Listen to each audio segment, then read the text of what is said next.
उपासक उपास्य देव के सिवा कहीं राजी ना हो जाए, ये जीवन में बड़ी सावधानी रखनी है।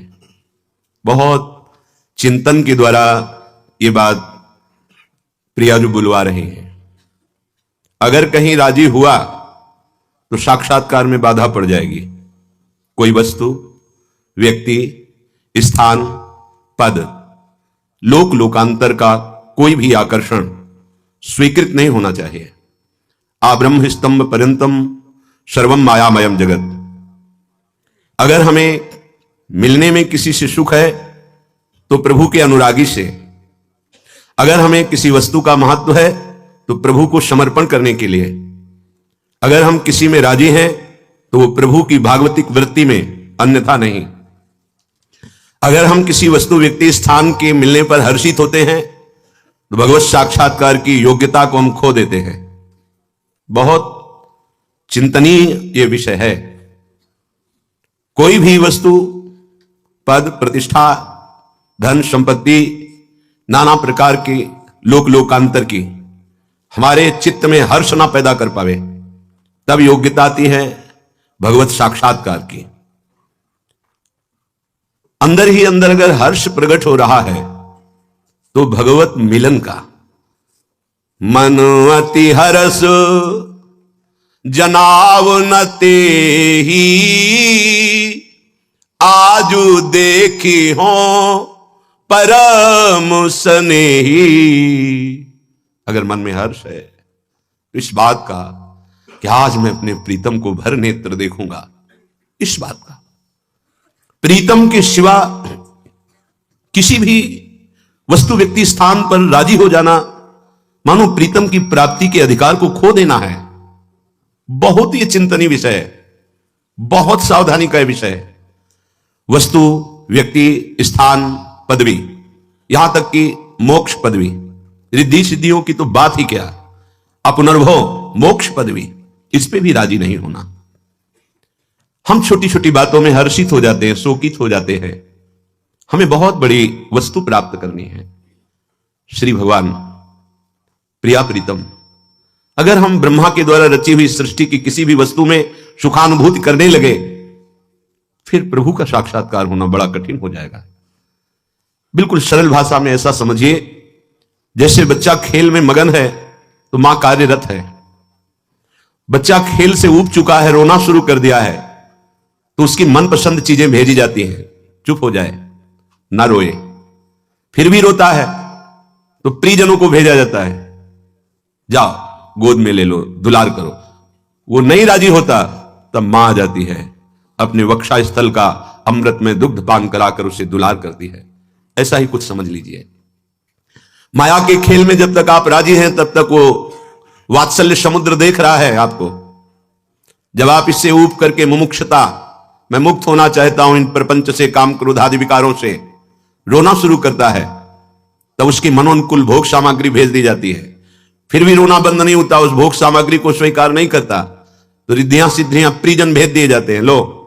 फिर भी वो नहीं रोना बंद करता, तो फिर आपको आना ही होता है। मन अति हर्ष जनाव न तेहि, अंदर ही अंदर एक अद्भुत आनंद है, मैं प्रभु से मिलूंगा, अखिल कोटि ब्रह्मांडों के स्वामी का आज साक्षात्कार करूंगा।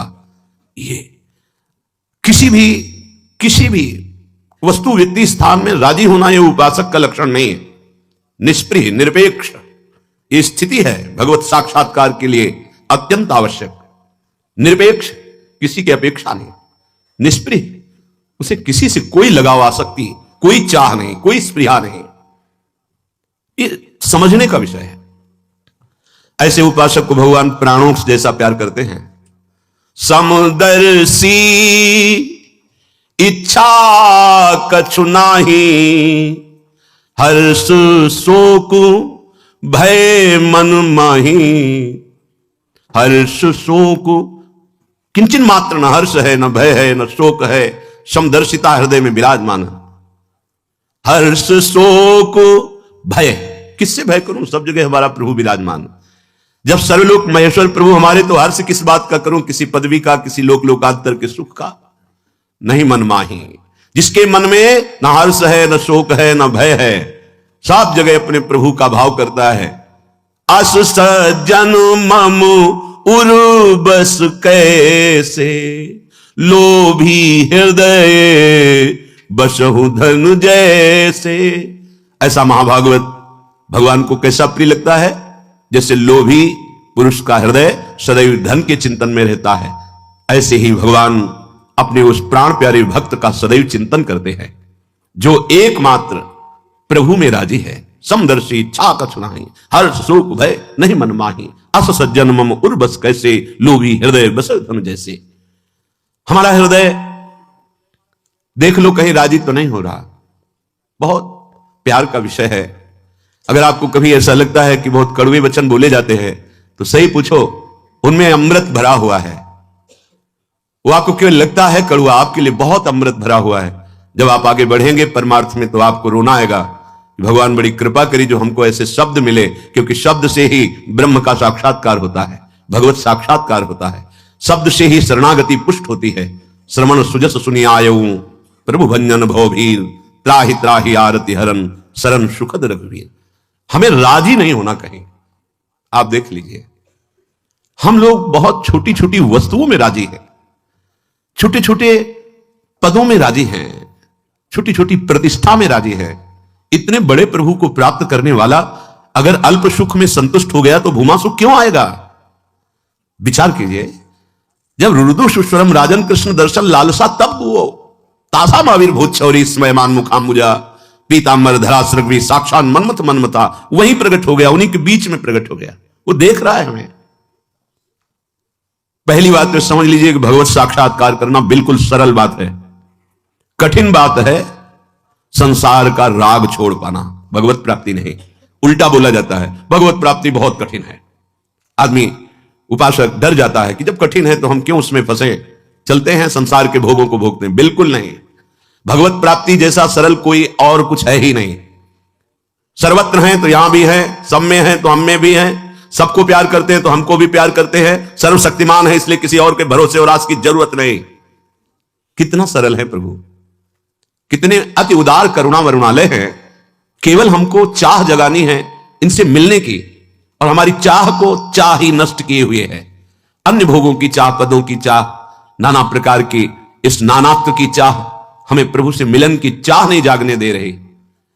ये जो हम सत्संग के द्वारा, गुरुजनों की वाणी के द्वारा घेरे जाते हैं, वो चाह मिटाने के लिए।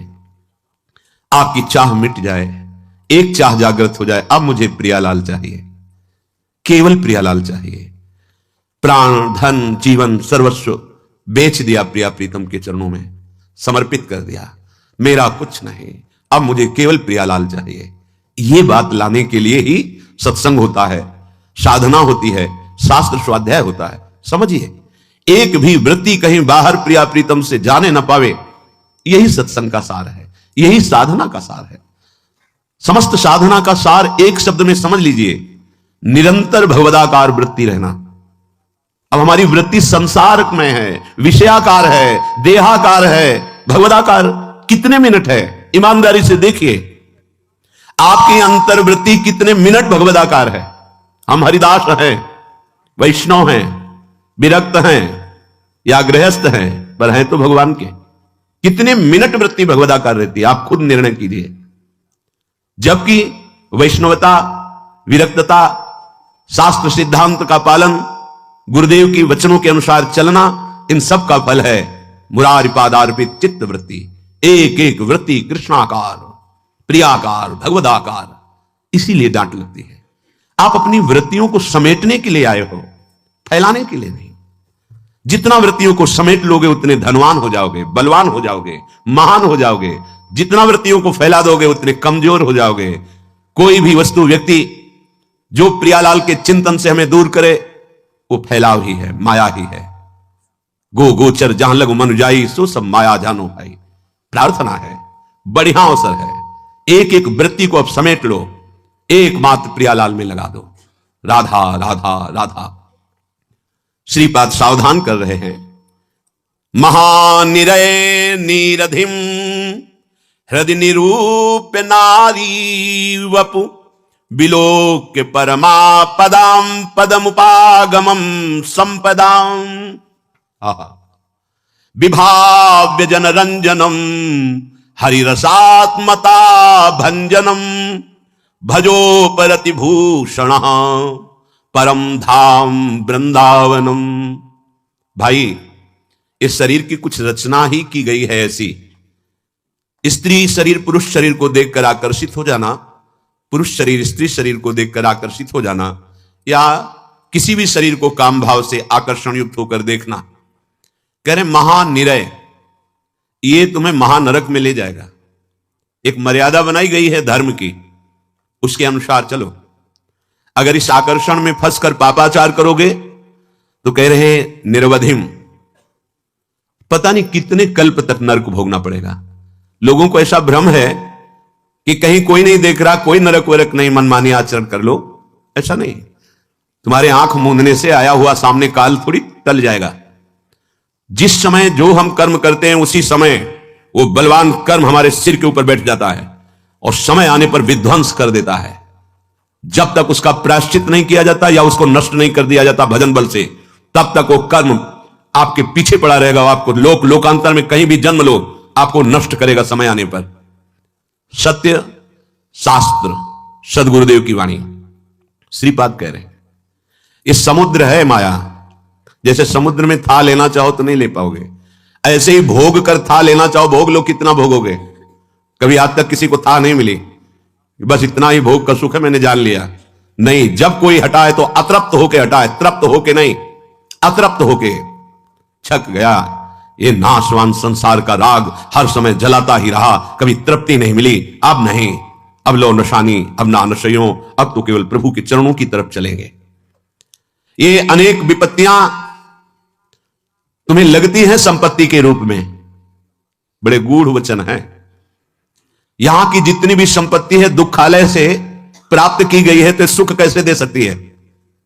जिनको यह भ्रम है कि हम अमुक पद ले लेंगे या अमुक वस्तु व्यक्ति स्थान के स्वामी बन जाएंगे तो हम सुखी हो जाएंगे, इसका नाम दुखालय है।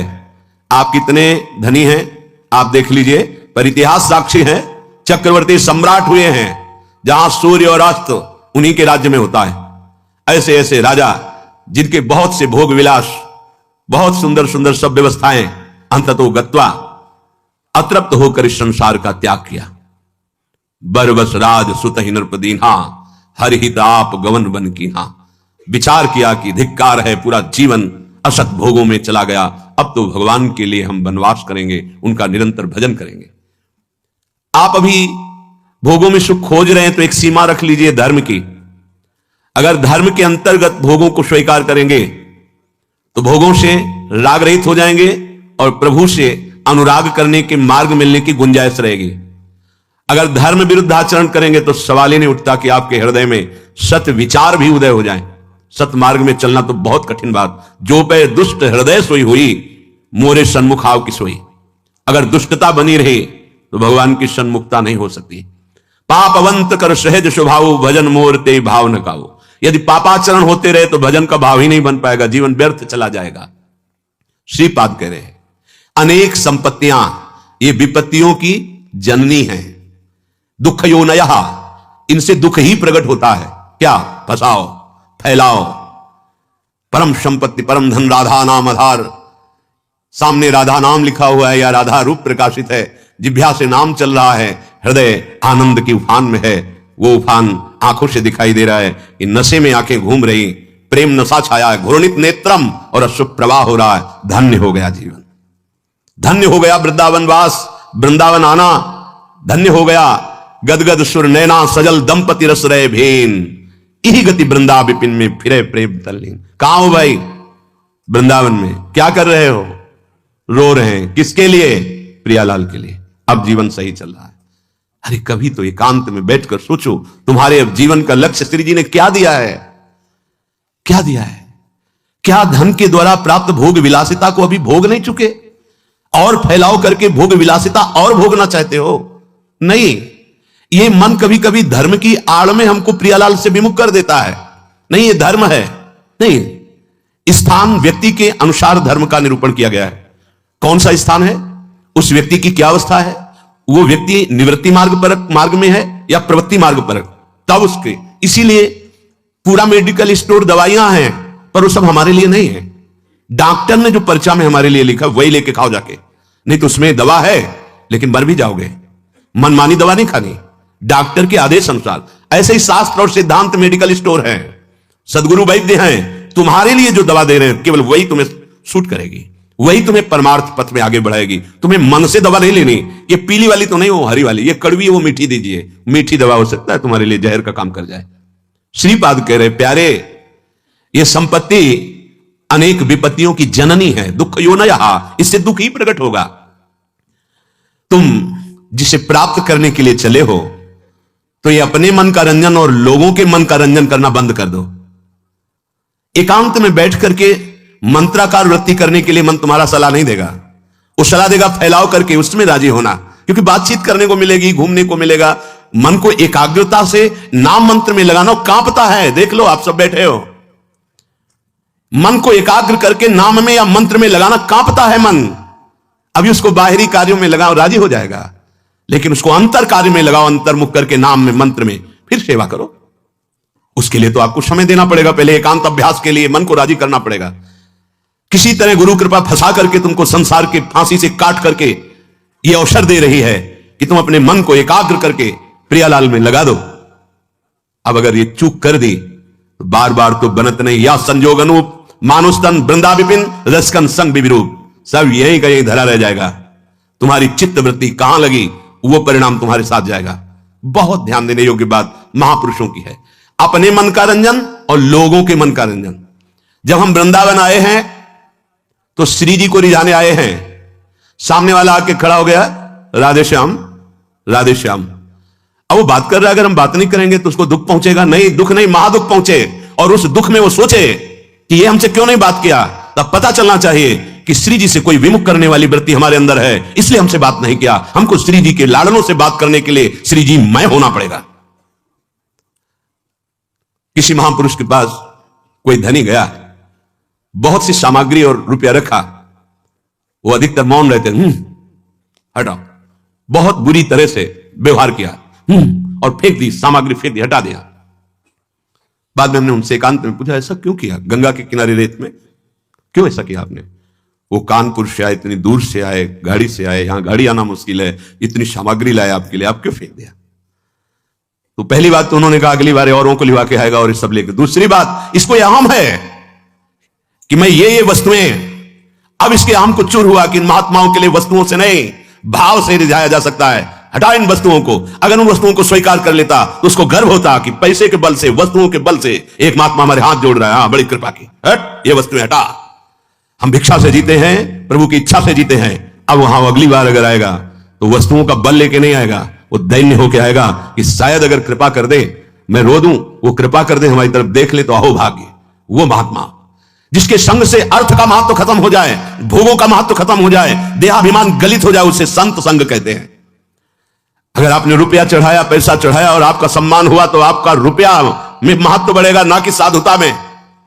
उसके अंदर धन की महत्ता बढ़ाई जा रही है तो क्या होगा? उसका पतन होगा। साधु संग भगवत रंग रंगने के लिए है। कभी इस बात का हृदय में आदर नहीं होना चाहिए। वस्तु, पदार्थ, धन, संपत्ति ये आदर का हमारे विषय नहीं है। आदर का विषय दैन्यता, भगवत नाम जप, एकांत सेवन, अधिक से अधिक आंतरिक तप में जीवन। आंतरिक शब्द है, आंतरिक तप में जीवन। काम, क्रोध, लोभ आदि इनको सह जाना आंतरिक तप है। क्रोध आ रहा है, शांत हो गए, काम आ रहा है, शांत हो गए, सह गए, ये आंतरिक तप है। ये लोगों का रंजन, अपने मन का रंजन, ये हरिरस से विलग कर देने वाला है। अगर हम बात नहीं करेंगे तो नाराज हो जाएगा। तो हम वृंदावन किसके लिए आए हैं? उसके लिए आए हैं या श्री जी के लिए आए हैं? गुरु जी के लिए आए हैं या उस व्यक्ति के लिए आए हैं? अगर हमसे ऐसी चेष्टा हो गई, गुरु थोड़ा भी अनमने हो गए, तुम्हारे पास रह क्या गया? गुरु कृपा बल से ही मोक्ष मूलम गुरु कृपा, या प्रेम गुरुदेव की कृपा। रेमन रसकन संग बिन रंजन उपजय प्रेम। लोगों का रंजन, मनोरंजन या अपना मनोरंजन, ये परमार्थ स्वरूप नहीं है। परमार्थ है मन भंजन।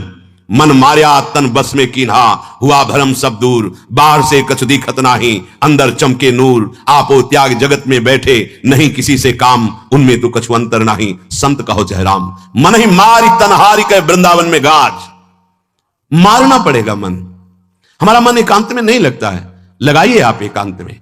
एक दिन ये समाज से मन एकांत में रहेगा, बीच हजारों के बीच में बैठा हुआ भी अपने आराध्य देव में रहेगा। इसको अभ्यास में लगाइए। अभ्यास योग युक्तेन चेतसा नान्य गामिना। ये डरना बंद करे उपासक कि अगर हम इससे बात नहीं करेंगे तो नाराज हो जाएगा। किसके लिए तुम आए हो वृंदावन? श्री जी के लिए या व्यापार करने के लिए? श्री जी के लिए या प्रपंच मनोरंजन करने के लिए? यह आपको फाइनल अपने अंदर से देखना होगा। आप किसके लिए आए हो? लोक रंजन करने के लिए आए हो या श्री जी को रिझाने के लिए? यह वनवास है, किसके लिए वनवास कर रहे हो? यहां प्रिया प्रीतम के सिवा, हित मित्र के सिवा और कोई हमारा नहीं है। हम उन मित्र को रिझाने आए हैं जो जुगल सरकार है। हाँ, उनकी प्रेम की बात करें, उनसे हमें मिलाने की बात करें, हमारा चित्त घसीट कर श्यामा श्याम में लगा दे, वो हमारा सच्चा मित्र। हम धर्म को भी स्वीकार नहीं करते। भागवत धर्म के भी ऊपर महान प्रेम धर्म में विराजमान है। तेज लोक धर्मान, वेद धर्मान, भागवत धर्मान, तब प्रेम धर्मान। कहां फंसे हो? तेज लोक धर्मान तब महाभागवत धर्मान, भागवत धर्मान फिर प्रेम धर्मान। राधा वल्लभ लाल की बिमल ध्वजा फहरंत, भगवत धर्मो जीत के निज प्रेमा ठहरंत। निज प्रेमा ठहरंत नेम कछु पर सतनाही। कहां भूले हो? हरिरस स्वरूपता की हानि करने वाले जन आपको मिलेंगे, लेकिन हरिरस में डुबो देने वाले, ये बड़ी कृपा अगर ऐसे जन मिल जाए। बहुत कठिन विषय है हरिरस में डूबना। श्रीपाद कह रहे विभाव्य जन रंजनम हरिरसात्मता भंजनम। जनरंजन मनरंजन इसके लिए बहुत मिल जाएंगे, लेकिन हरिरस में डुबो दे नहीं, हरिरसात्मता भंजनम उससे विमुख करने वाले मिल जाएंगे। कोई बिरले ऐसे मिलेंगे जो आपको हरिरस में लगावें, डांट लगा दें। हमारी एक कदम जरा सी भी फिसले हरि से दूर होने की वाली बात हमें नहीं पता है, लेकिन वो हमें डांट लगा दे, नहीं इधर चलो, तो नाचना चाहिए कि अब मेरा कैसे पतन हो सकता है जब हमारे गुरुदेव हमारे आराध्य देव हम पर दृष्टि रखे हैं। नाचना चाहिए। एक कदम भी हमको फिसलने नहीं देंगे। बलिहार है कि आपने अपनी करुणा से हमको ऐसा पकड़ा है। भजो परति भूषण परम धाम वृंदावनम। श्रीपाद कह रहे हैं यदि आप इस रस को प्राप्त करना चाहते हैं तो वैराग्य रस, योग रस, साधना रस का सबसे बड़ा परिणाम प्रेम रस, और उस प्रेम रस को प्रदान करने वाला परम धाम वृंदावनम। ये परम धाम वृंदावन आपको मिला है।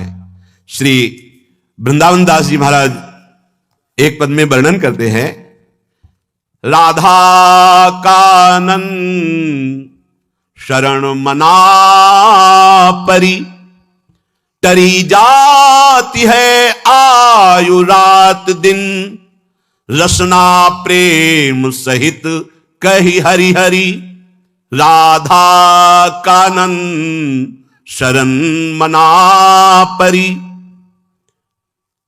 ईमानदारी से यदि तुम्हारा श्वास के साथ मंत्र नाम जब चल रहा है तो माला मत लीजिए, हमें कोई परेशानी नहीं, लेकिन बेईमानी नहीं। अगर मंत्र नाम नहीं चल रहा तो हाथ में माला होना चाहिए।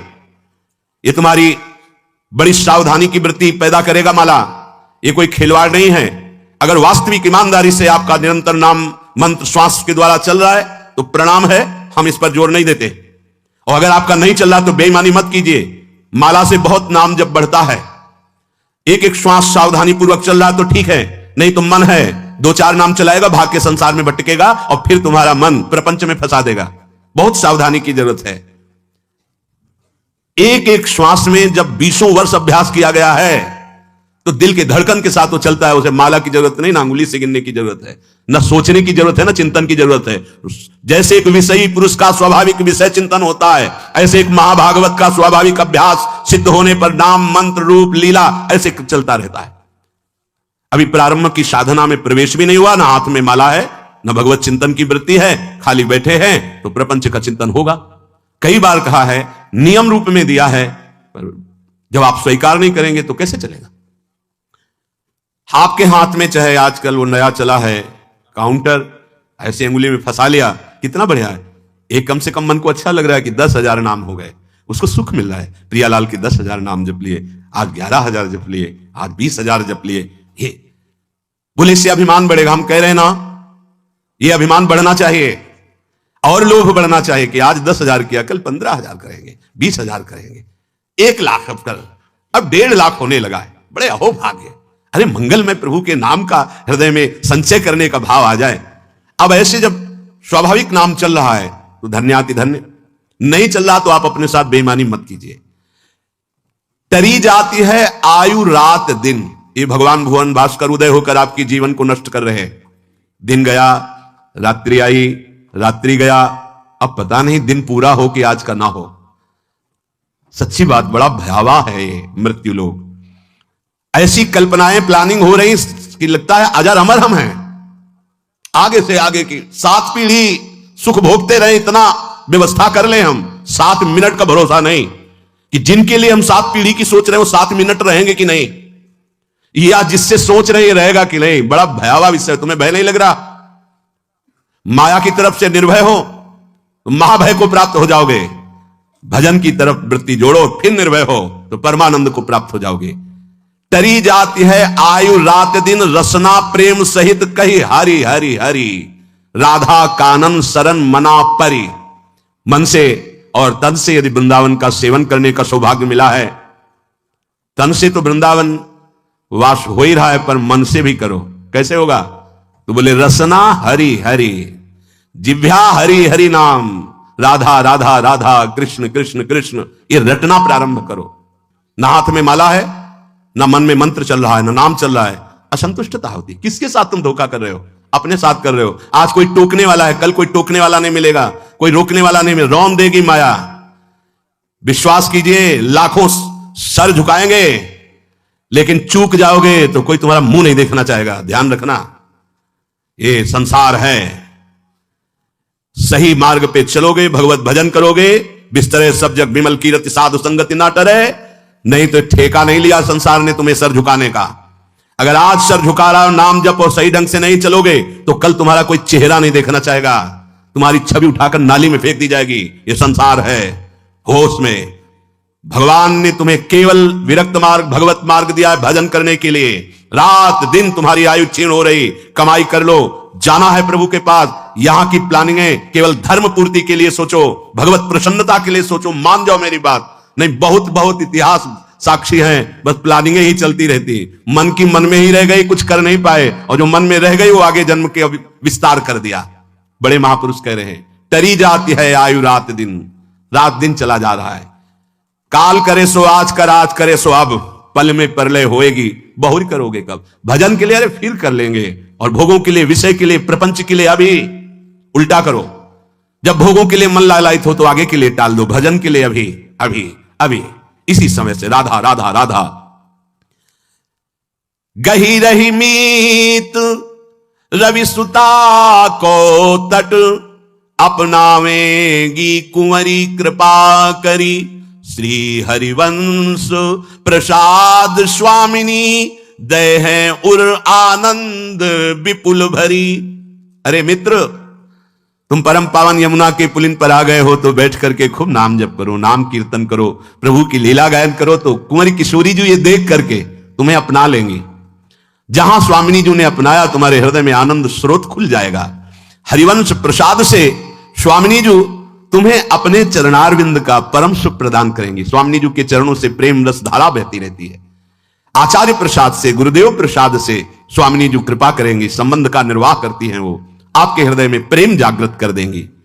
निर्दूषित करिवास रसिक जन, सदा संगरमी दृढ़ व्रत यह धरी। निर्दूषित, अगर हमारे अंदर रहनी दूषित रही तो धाम में रहते हुए अंतिम समय यहां शरीर छूटे कल्याण हो जाएगा, पर प्रिया प्रीतम के समीप पहुंचना, उनकी नित्य सेवा में पहुंचना, यह दुर्लभ हो जाएगा। कह रहे कि कृपा से तुम्हें लाडली जी ने वृंदावन धाम का अगर वास दिया है तो रसिकों का संग भी दिया, तो निर्दूषित वास करो। निर्दूषित, हमसे कोई अपराध न बन जाए, हमसे कोई दोष न बन जाए। वैसे ये व्यवहार शून्य देश है, ये प्रेम मार्ग के पथिकों का है। यहां केवल प्रिया प्रीतम की प्राप्ति का लक्ष्य लेके आया जाता है, यहां केवल प्रिया प्रीतम की प्राप्ति का ही साधन किया जाता है। यहां केवल प्रिया प्रीतम अपने मानने वालों का यह देश है, अन्य कोई वृत्ति ही नहीं। निर्दूषित करिवास और रसिक जन संग सदा, दो बातें। अगर वृंदावन का वास मिला है तो निर्दूषित वास करो, कोई आपसे अपराध न बने, कोई दोष न बने, और सदैव रसिक जनों के संग में रहो। उनकी आज्ञा में रहो। तो यह दृढ़ व्रत क्या करेगा? प्रिया प्रीतम का संग प्रदान कर देगा। यह है साधन। वृंदावन का आश्रय वास स्वीकार किया, रसिक जनों का संग, तो अभंग प्रेम रंग प्रदान करने वाले प्रिया प्रीतम का संग प्राप्त हो जाएगा। वृंदावन हित रूप चिंतवत कुंजनी विचरी प्रेम सो उर्भरी। जहां आपके हृदय में एक बार प्रिया प्रीतम प्रकाशित हुए, ये कुंज निकुंजे इसी दृष्टि से आपको दिखाई देने लगेंगी, नवीन नवीन लीला रस में डूबे रहेंगे। पर निर्दूषित कर वास रसिक जन, रसिक जनों का संग, तो फिर दुष्संग का त्याग, दुष्संग ना होने पावे।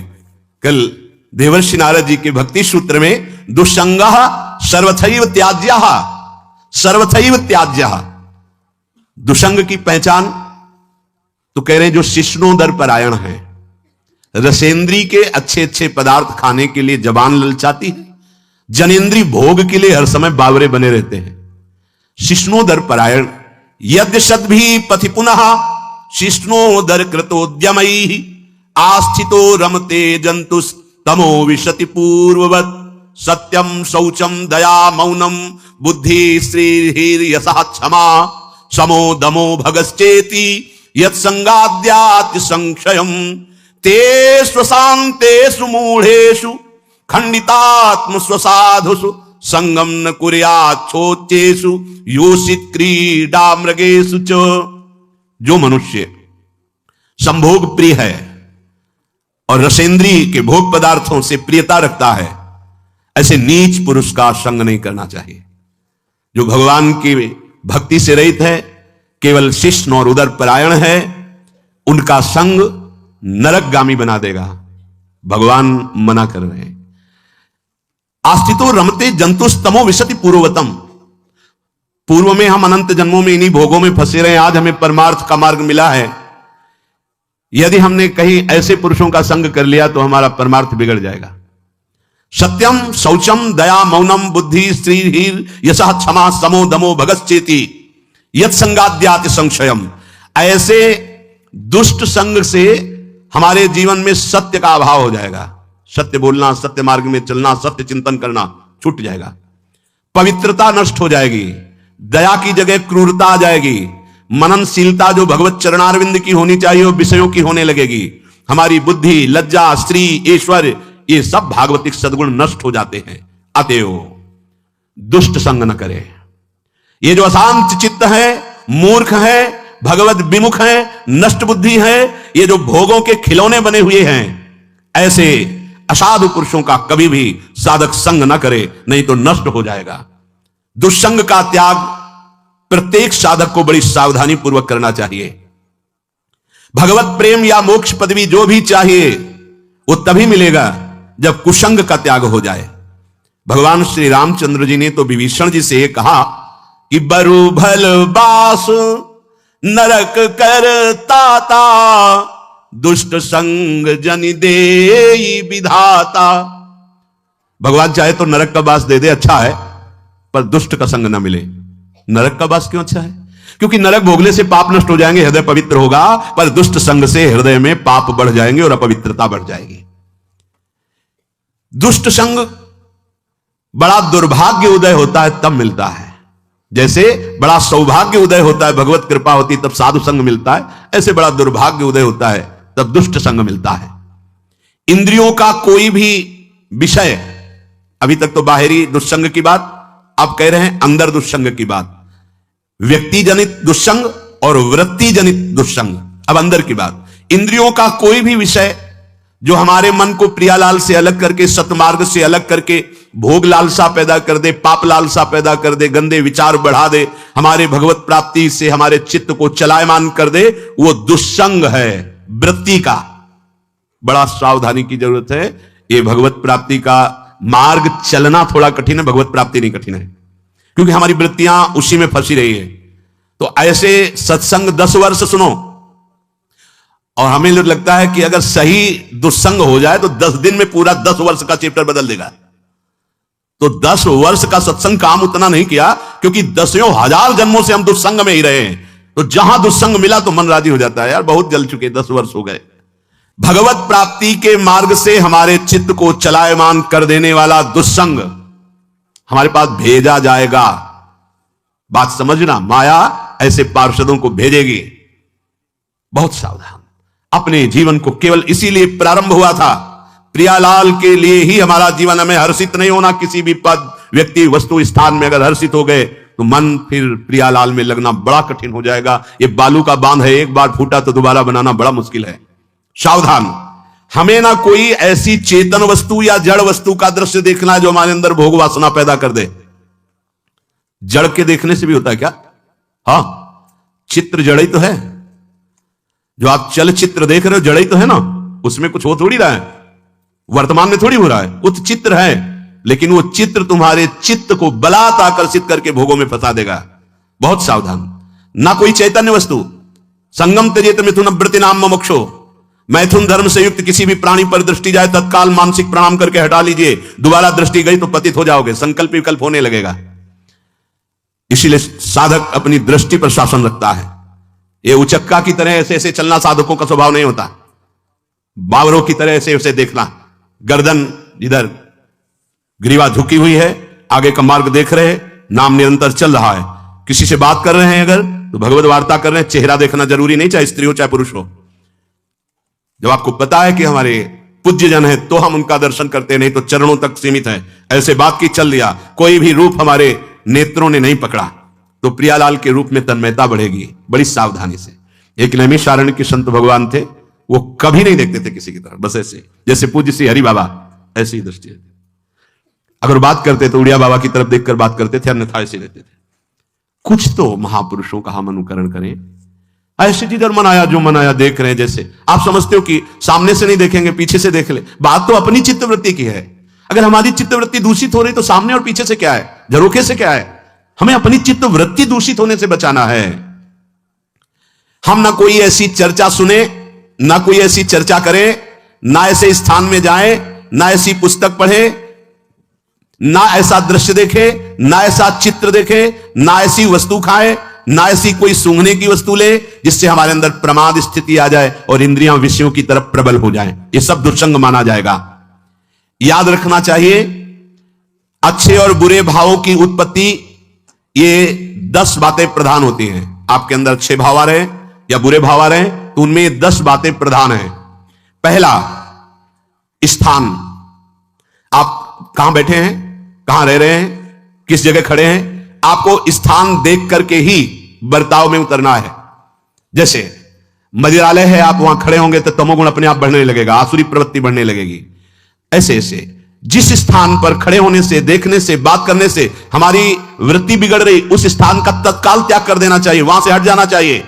पहला है स्थान। जैसे सत्संग, यमुना जी का एकांतिक पावन तट, किसी लता के नीचे, किसी संत भगवान के सानिध्य में। अब हमारा यह स्थान भजन वृत्ति बढ़ाएगा।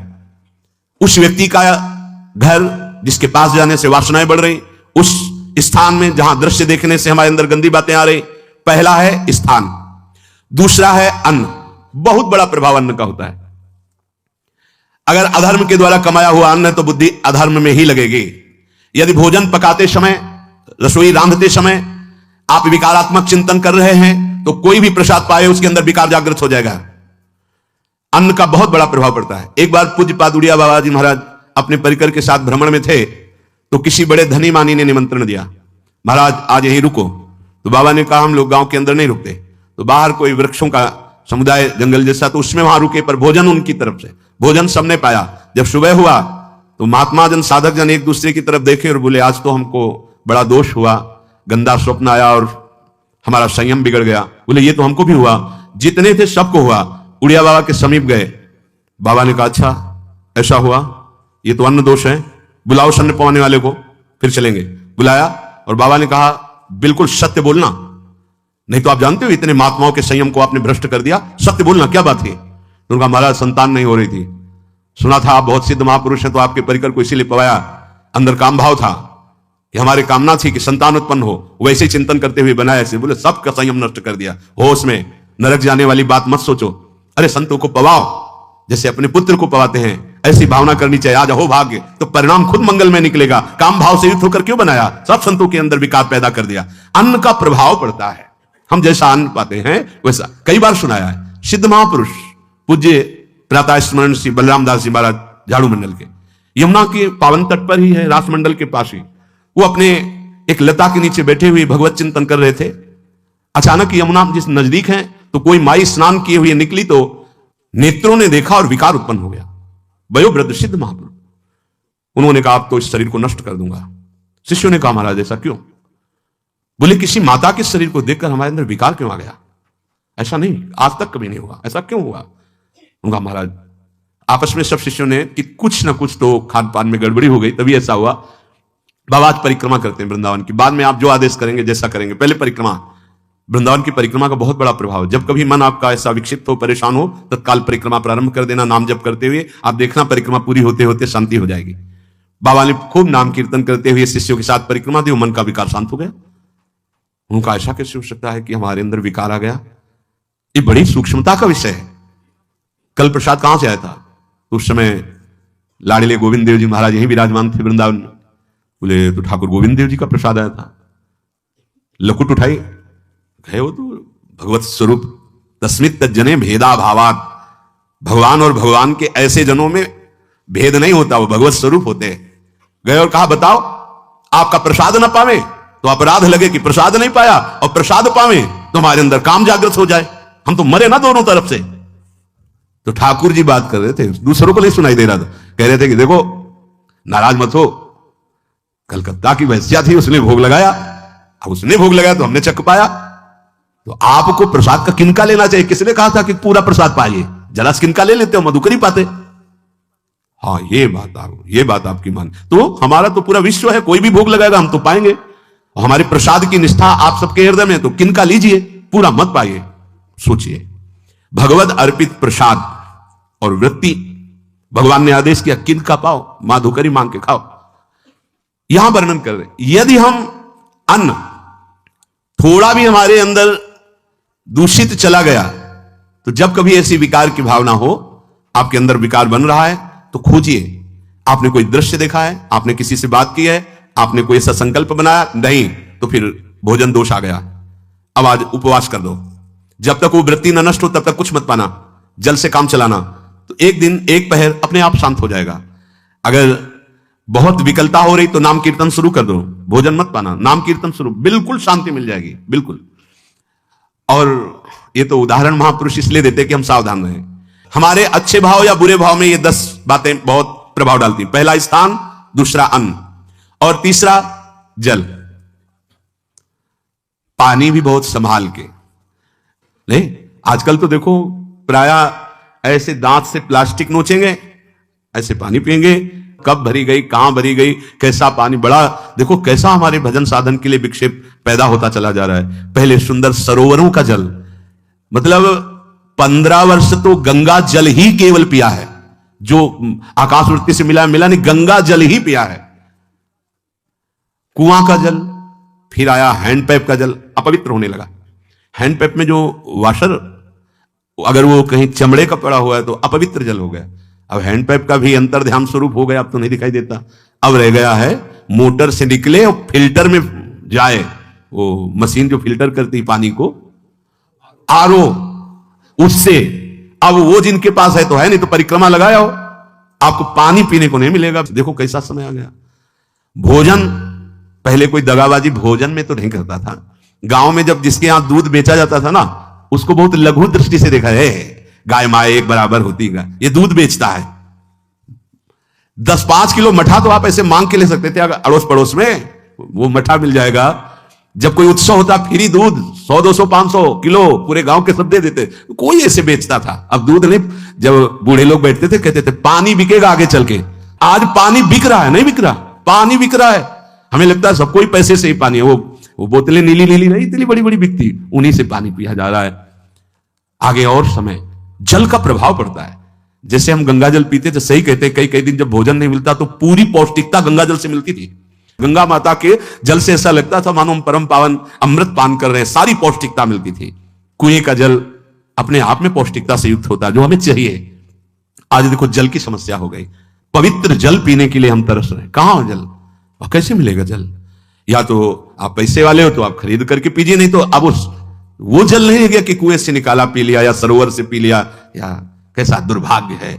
जल का बहुत बड़ा योग है साधना में। जैसे स्थान का तो परम पावन वृंदावन धाम, अन्न का तो अब हम भगवत प्रसाद पाते हैं, जल का बहुत बड़ा योग है। आज दूषित होता चला जा रहा है क्योंकि अब हाथ की बात नहीं रह गई है कि आप सुंदर कुआं से जल लें या सरोवर से जल लें या आप नदी से जल लें। हाँ, स्वामी जी के लिए लिखा हुआ है कि रोज यमुना स्नान और रोज यमुना जल ही पान। हमारे वृंदावन के समस्त भगवत स्वरूपों का स्नान यमुना जल से ही होता था, हो रहा है और होता ही रहेगा। बिहारी जी के लिए आज भी कलश में भरकर यमुना जल ही जाता है। तो वो कपड़ा से ऐसे ढक के जब हम 2 बजे परिक्रमा देते थे तो एक महाभागवत है, वो किसी को छूते नहीं, दूर से कहते छूना मत, बिहारी जी के लिए जल जा रहा है स्नान के लिए बिहारी जी का। फिर चौथा है आपका परिकर, जहां पर रह रहे हैं वो समुदाय, चाहे परिवार हो या आप समुदाय, वो कैसा है, रजोगुणी है, तमोगुणी है, सतोगुणी है या त्रिगुणातीत भागवतिक है, उसका प्रभाव पड़ेगा। पांचवा है आपका पड़ोस, आसपास वाले घर, जैसा है वैसा प्रभाव पड़ेगा आपके ऊपर। पड़ोस निंदनीय है तो बंधन से युक्त होना पड़ेगा। लंका के पड़ोस में रहने के कारण अगाध महिमा वाले समुद्र को बांध दिया गया, रघुनाथ जी ने पुल बांधा और दंड देने के लिए तैयार हो गए थे सरकार, अग्निबाण संधान कर लिया था, पड़ोस के कारण ही तो ना, पड़ोसी रावण था। इसीलिए आस पड़ोस का बड़ा प्रभाव पड़ता है। फिर अगला है दृश्य, इस पे बहुत सावधानी की जरूरत है। ये मोबाइल भगवान चल गए हैं, बहुत विस्तार से चल गए हैं। अब कोई छोटा मोबाइल रखना नहीं चाहता, सब वो स्क्रीन वाला रखना चाहते, टच मोबाइल। दृश्य से बचो, बच्चों, जवानों, बूढ़ों, सबकी वृत्ति जो माया आकर्षित करती, जो दृश्य हम देखने के लिए अंदर से उल्लसित है, वो मोबाइल में सब है, चाहे भागवतिक और चाहे सांसारिक। तो भाई देख लो, गुण दोष में संसार है। अगर आप दोष ग्रहण करना चाहते तो दोष ले लो, गुण तो गुण। बहुत बहुत खतरनाक विषय है और बहुत लाभदायक विषय है। किसी संत की वाणी एक बार समझ में नहीं आई, अगर हम 10 बार सुने तो समझ में आ जाएगी, ये लाभदायक है। कभी कोई किसी से बात करनी, पहले जा तो पोस्ट कार्ड चलते थे, एक कार्ड, वो 15 पैसे का इतना बड़ा वाला आता था, 25 पैसे का बंद वाला लिफाफे में आता था, नीले नीले कागज का 15 पैसे वाला कार्ड, उसमें चिट्ठी जाती थी महीनों में। कभी यहां 1 मिनट में अमेरिका से बात कर लो, कितनी बढ़िया बात हो गई। उसका दुरुपयोग ना करो। अब हमारी इतनी चंचल वृत्ति है कि दुरुपयोग करने के लिए उत्साह बढ़ जाता है। बोले अब सब काम हो गया है, अब एकांत सेवन कर रहे हैं, अंदर से सिटकिनी बंद और मोबाइल भगवान का संग शुरू।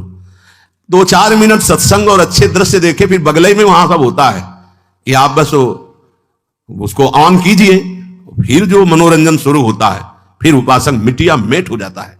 ये बहुत सावधानी की बात कह रहे हैं। वैसे हमें लगता है यदि आपको इस बड़े कार्य वाले ना हो तो छोटा मोबाइल रखे तो अच्छा रहता है।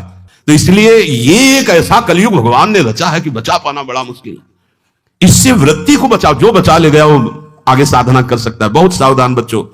हमें लगता है यदि आपका मन चंचल हो, आपके शासन में ना हो, तो स्क्रीन वाला मोबाइल अपने माता पिता को दे देना चाहिए। और हम कहते रखो, छोटा वाला रखो, कभी कोई आपत्ति विपत्ति या सूचना देनी हो, बढ़िया काम करता है। जरूरी नहीं है इतना बड़ा लेके चलना। हाँ, अगर आपको बहुत राजकीय विभाग के कार्य हैं तो बात अलग है कि कौन सी सामान कहां कैसे, तो वहां से वीडियो भेज रहा है, वो चेक कर रहा है, यस हाँ ठीक है अब चलाओ। अपने को क्या काम है? सत्संग अगर सुनना है तो सत्संग सुनने के अलग यंत्र आते हैं, चला दो उसमें, वो इतनी बड़ी लगती है, उसमें चिप, पेन ड्राइव ऐसे लगा दो और सत्संग सुनो। जरूरी वो दृश्य वाला रखो। यहां कहने दृश्य, अगर गलत दृश्य देखा तो बावरे बन जाओगे और अच्छा दृश्य देखा तो भगवान के मार्ग के पथिक बनोगे। तो देखो, अच्छे दृश्य में भी दोष दर्शन की वृत्ति की गुंजाइश है। जैसे कोई लीला हो रही है, लीला के पात्र, जैसे हमारे ब्रजमंडल में रास लीला होती थी, ऐसे 12 वर्ष 13 वर्ष के लीला पात्र, सब नव किशोर, जहां भाव ही बने रोते रहो। अब वहां बड़े बड़े लीला पात्र हैं, अगर हमारी भावना शासन में नहीं तो वहां हम अंग प्रत्यंग के दर्शन से हमारी हाव भाव वहां जो हो रहा है उससे हमारी वृत्तियां बिगड़ जाएं। जब छोटे छोटे लाडली लाल परस्पर खेलते हैं तो केवल आशीर्वाद देने को, रोने का मन होता है। अगर आप लीला भी देख रहे हैं तो बहुत सावधानी की जरूरत है, क्योंकि वो चिदानंद शरीर नहीं है, पांच भौतिक शरीर। हमारी दृष्टि पंचभूत में लगी हुई है। नाम जप करो, लीला गायन करो, फिर देखो जो लीला है, यही जीवन का परम सुख मिलेगा। सच्ची मान लीजिए। बस हम बार बार ये कहते हैं, मोबाइल का सदुपयोग कीजिए, दुरुपयोग नहीं। मोबाइल बुरा नहीं, उसका प्रयोग बुरा है। दृश्य और साहित्य, वैसे ही मनोवृत्तियां फिसलने वाली हैं, और जब ये आ गया कि फिसलाने में कितना लाभ है, तो ऐसा कोई साहित्य और आलोचना, ऐसी कोई वार्ता ना करे जिससे हमारे अंदर गंदे भाव आवे। यदि अच्छी चर्चा करते हैं तो अच्छे भाव आते हैं। देखो अभी ऐसी कोई भावुक चर्चा होने लगे तो सबका हृदय द्रवित हो जाएगा, और गंदी चर्चा हो तो हमारा हृदय विकार युक्त हो जाएगा। और कार्य, आप जो कार्य करते हैं उसका प्रभाव आपके मन के ऊपर पड़ता है। और उपासना, आप उपासना भोगों की करते हैं या योग की करते हैं, ये 10 से भाव बनते हैं और 10 से भाव बिगड़ते हैं। स्थान, अन्न, जल, परिवार, अड़ोस पड़ोस, दृश्य, साहित्य, आलोचना, आजीविका का कार्य और उपासना। यदि ये भागवतिक हुए तो आपके अंदर भगवत भाव बढ़ेगा, और यदि ये रजोगुणी तमोगुणी हुए तो आपके अंदर आसुरी भाव बढ़ेगा। इन 10 से सावधानी पूर्वक व्यवहार होना चाहिए। जैसे आस पड़ोस में है तो बड़ी सुविधा है, यहां कोई किसी से मतलब नहीं रखता, बगल वाला कौन है ना, किसी से मतलब, ये बढ़िया है। ज्यादातर गांव में होता है, अपने यहां ये अच्छा है कि जैसे आप अपने कमरे में गए, किसी से कोई मतलब नहीं है, वैसे ऐसा ही जीवन रखना चाहिए। और ये ज्यादा जो व्यवहार मित्रता बढ़ाने वाला विषय, ये धाम में नहीं है, वृंदावन में ऐसा नहीं व्यवहार रखना चाहिए। आपके पड़ोस में कौन रख रहा है आपका परिचय नहीं होना चाहिए, कौन कौन रह रहा है आपकी जानकारी नहीं होनी चाहिए। नजर नीची की, अपने कुटिया में गए, अपने ठाकुर जी से मतलब, अपने भजन से मतलब, ना पड़ोसी को कुछ देना चाहिए ना लेना चाहिए। बात समझ लेना कि जैसे आज उत्सव है, उनको हम बुलाते हैं, वो हमारे यहां, ये व्यवहार यहां नहीं है।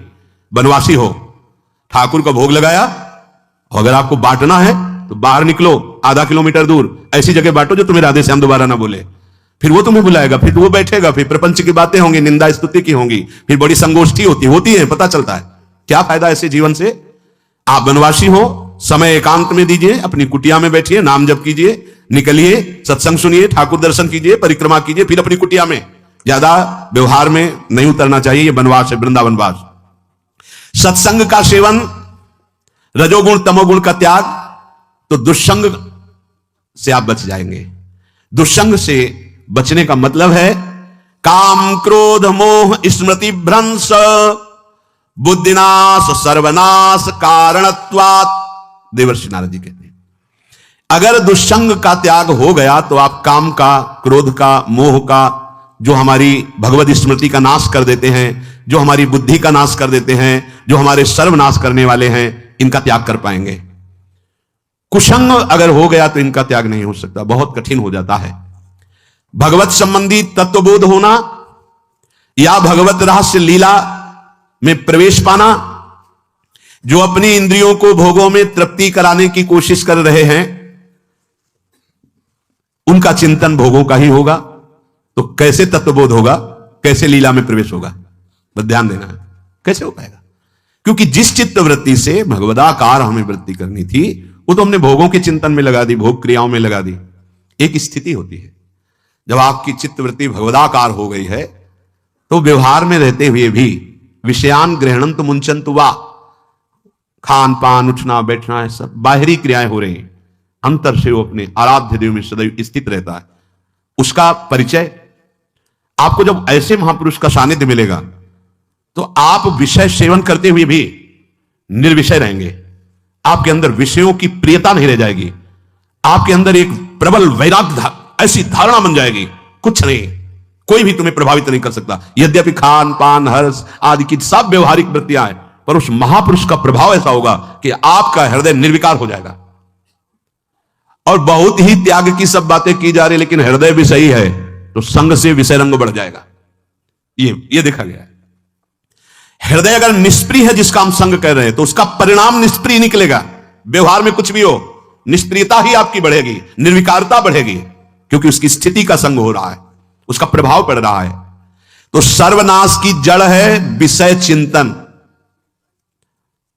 यह बहुत बड़ी बात है, विषय चिंतन सर्वनाश की जड़ है। यहां विषय भोग नहीं कहा, क्योंकि चिंतन का परिणाम भोग है। पहले चिंतन होता है, साधक ध्यायतो विषयान पुंसः संगस्तेषु उपजायते संगात् संजायते कामः कामात् क्रोधो विजायते क्रोधात् भवति सम्मोहः सम्मोहात् स्मृति विभ्रमः स्मृति भ्रंशात् बुद्धिनाशो बुद्धिनाशात् प्रणश्यति सर्वनाश। कैसे हुआ? ध्यायतो विषयान पुंसः, विषयों का चिंतन। इसीलिए अनन्यस् चिंतयन्तु माम भगवान आदेश करते हैं। विषय चिंतन ना होने पावे, बिना चिंतन किए आपको कोई भी सुख नहीं मिल सकता। आप देख लीजिए, जगत के किसी भी भोग का सुख नहीं मिल सकता। चिंतन से ही आपको सुख की अनुभूति हो रही है। अगर आप चिंतन ना करें तो आपको कोई सुख नहीं मिलता। आप चिंतन उसका घसीट लिया गया। अगर सुख होता तो भोग में मिल जाता, नहीं मिला। क्यों? कि बोले चिंतन नहीं। किसी को किसी गाढ़ विषय के चिंतन में फंसा दे, फिर उसके सामने भोजन रखे, खीर में नमक डाल दे, सब्जी में चीनी डाल दे और गाढ़ विषय में फंसा दे। तुम्हारा लड़का जो अकेला था वो ऐसा ऐसा दुर्घटना हो गई, वो अस्पताल में, अब जल्दी से भोजन पाओ और निर्णय बताओ। वो बिल्कुल नहीं बता पाएगा कि खीर में नमक था, सब्जी में चीनी थी। उसका चिंतन वहां फंस गया। अगर ऐसे चिंतन हमारा प्रियाजू में फंस जाए तो संसार के सब क्रियाएं होते हुए भी वो परमहंस है, वो विदेह है। चिंतन, हम लोग चिंतन में चूक कर देते हैं तो फिर क्रियाओं में हमको बंधना पड़ता है। नहीं, सच्ची माने कोई भी क्रिया उसे बांध नहीं सकती। तो क्या जिनका भगवत चिंतन होता है वो असत क्रियाएं भी करते हैं क्या? तो बोले जब चिंतन ही नहीं तो असत क्रिया कैसे हो सकती है? पहले क्रिया के असत चिंतन होता है। आप देखना, कोई भी कार्य पहले चिंतन होता है। इसीलिए यहां कह रहे हैं ध्यायतो विषयान पुंसा संगस्तेषु उपजायते। पहले, सबसे पहले विषय का चिंतन होता है। अगर विषय का चिंतन ना होने पावे तो आपको कोई फंसा ही नहीं सकता। भोग, कोई भी भोग नहीं फंसा सकता। जहां विषयों का चिंतन हुआ तो संग की प्राप्ति, विषय भोग की प्रबल इच्छा, प्रबल आसक्ति, और वो जो चिंतन हुआ था वही आपको सुख दे रहा है। वही, वहां सुख नहीं है, आपके चिंतन का वहां सुख। जैसा चिंतन, अगर आपका चिंतन विक्षिप्त कर दिया जाए, एकाग्र ना होने पाओ तो किसी में आपको सुख नहीं मिलेगा, पक्का। अगर वही चिंतन सावई मना कृष्ण पदार विंदे हो तो कोई सुख है। गोपी जनों के पति भी हैं, पुत्र भी हैं, पूरे परिवार की सेवा करती हैं और बड़े बड़े परमहंस उनकी चरण रज वंदना करते हैं। क्यों? क्योंकि उनका चिंतन भगवान का हो रहा है। एक भी वृत्ति शरीर चिंतन में नहीं, बलिहारी है, मुरारी पादार्पित चित्त वृत्ति। विषयों के चिंतन से विषयों में आसक्ति पैदा होती है। आसक्ति से विषय कामना की प्रबलता और क्रिया होती है, और क्रिया में बाधा पड़ने से क्रोध पैदा होता है। क्रोध से मूढ़ता छाती है, मूढ़ता से स्मृति भ्रमित हो जाती है, स्मृति भ्रंश से बुद्धिनाश होता है, और बुद्धिनाश ही सर्वनाश है।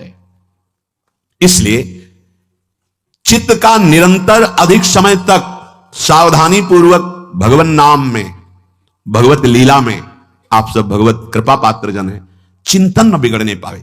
होता क्या है कि क्रिया से तो हम सावधान है, समाज है, क्रिया से तो हम सावधान क्योंकि समाज भी है, व्यवहार भी है सामने, लेकिन चिंतन तो कोई नहीं जान रहा ना, अंदर ही अंदर हम क्या चिंतन कर रहे हैं। तो साधक चूक कर बैठता है। देखो, बाहर चूक होगी तो उसका प्रायश्चित हो ही जाएगा, चार लोग निंदा करेंगे, पिटोगे, अपमानित होगे, प्रायश्चित। लेकिन अंदर जो हमारा गलत चिंतन हो रहा है, पूरा का पूरा अंदर हृदय मलिन कर देगा। हमें उस बात का प्रायश्चित भी नहीं होगा, हमें जलन भी नहीं होगी कि हम गलत चिंतन कर रहे हैं, क्योंकि सावधान नहीं है। खास बात साधना में चिंतन संभालने की है। काम, क्रोध, मोह, स्मृति भ्रंश, बुद्धिनाश, सर्वनाश कारणत्वात्, देवर्षि नारद जी कह रहे हैं।